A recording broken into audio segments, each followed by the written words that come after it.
Сандар еліндегі достық. Ертеде сандар елі деген ғажайып бір әлем болыпты.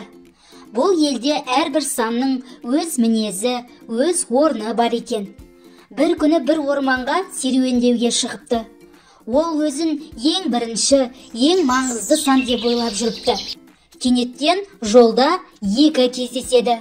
Сәлем бір, сен неге жалғыз жүрсің? Мен бірінші санмын, сондықтан өзім ақ күштімін.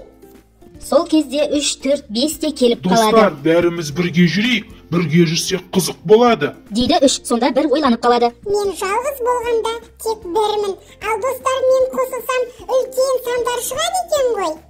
Сөйтіп олар қол ұстасып қатар тұрып көріпті. 1, 2, 3, 4, 5.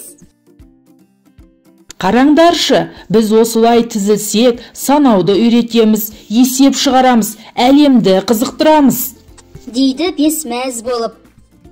Күннен бастап сандар ешқашан ренжісіп, бөлінбей бірге өмір сүріпті. Ал біз адамдар сол достықтың арқасында санауды үйрендік. Сандар көп болса, білім де мол болады деген осыдан қалған екен. Балалар, сан есім дегеніміз заттың санын, ретін, мөлшерін білдіріп, қанша, нешеу, нешінші сұрақтарына жауап беретін сөз табы. Мысалы, 5, 7, 6, 10, 2-ден 3.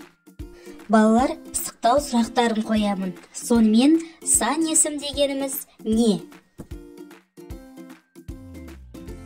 Сан есім қандай сұрақтарға жауап береді?